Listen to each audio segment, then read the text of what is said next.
एक समय की बात है, एक सम्राट था और उसके दरबार में था एक मंत्री, बहुत ही बुद्धिमान, धैर्यवान और रणनीति बनाने में काफी उस्ताद। राजा का हर फैसला, हर योजना मंत्री की सलाह के बिना पूरा नहीं होता था। पर दरबार की दीवारों के पीछे कुछ और ही बातें हो रही थी, ईर्ष्या और जलन से भरी हुई बातें। बाकी दरबारी दिन रात इसी कोशिश में थे कि मंत्री की छवि को कैसे मिट्टी में मिलाया जाए। खैर, एक दिन जैसे ही राजा दरबार में आए, उन्होंने सबके सामने जोर से कहा, मंत्री जी, आपकी अक्ल कमाल की है, सलाम करता हूं, लेकिन अफसोस अफसोस इस बात का कि आपका बेटा पूरी तरह से मूर्ख निकला। अफसोस होता है मुझे। दरबार में सन्नाटा छा गया और फिर वही दरबारी जो मंत्री की तारीफ करते नहीं थकते थे, अब मुस्कुराने लगे। मंत्री ने कुछ पल सोचा, फिर ठहर कर पूछा, ऐसी क्या बात है महाराज जो आपको ये बात कहनी पड़गी? राजा ने मुस्कुरा कर कहा कि अब क्या बताऊं, हर सुबह जब भी मैं जनता से मिलने जाता हूं, तुम्हारा बेटा वहीं खड़ा रहता है। मैं रोज उससे एक ही सवाल पूछता हूं, सोना ज्यादा कीमती है चांदी? और वो हर बार कहता है चांदी। तुम समझदार हो, लेकिन बेटे की सोच देखकर अफसोस होता है। I am very sorry. मंत्री कुछ बोले नहीं, कोई बहाना नहीं किया और कोई सफाई भी नहीं दी, क्योंकि मंत्री काफी धैर्यवान थे। लेकिन बाकी दरबारी मंत्री पे काफी हंस रहे थे। बड़ा चतुर बनता है, लेकिन बेटा एकदम पागल पैदा किया।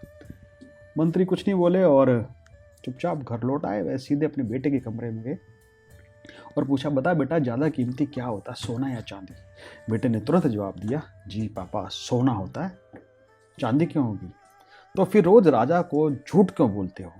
बेटे ने धीरे से मुस्कुराया और वो पापा का हाथ पकड़ के, मंत्री का हाथ पकड़ के सीधा अपने कमरे में ले गया और वहाँ एक लकड़ी का छोटा सा संदूक था। उसने खोला और उसमें ढेरों चांदी के सिक्के थे, चमक रहे थे। मंत्री ने पूछा, ये कहाँ से आए? बेटा बोलता, पिताजी ये वही सिक्के जो राजा रोज मुझे देते हैं। हर दिन वो 2 सिक्के सामने रखते हैं और मुझसे पूछते हैं कि एक सोने का है, एक चांदी का, और पूछते हैं कि कौन सा ज़्यादा कीमती है। मैं चांदी का उठाता हूँ और राजा हंसकर आगे बढ़ जाते हैं। मंत्री बोले, पर तुम ऐसा क्यों करते हो?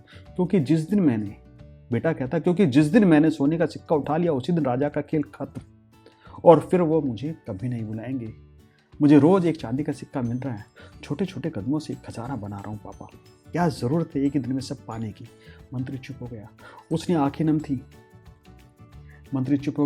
नम थी। आज उसने देखा कि असली समझदारी दिखावे में नहीं, चुपचाप किए हुए उन फैसलों में होती है जो आपका धन इकट्ठा करेंगे।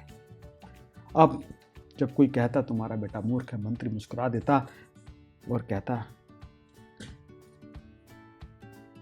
क्योंकि वो सब जानता है। तो इसलिए कहते दोस्तों, दुनिया उन्हीं को पागल कहते हैं जिन्हें वो समझ नहीं पाती। जी हाँ, लाइन सुनना दोबारा, दुनिया उन्हीं को पागल कहती है जिन्हें वो समझ नहीं पाती। और बेटा, वो रोज की तरह अगली सुबह फिर उसी मोड़ पर खड़ा था।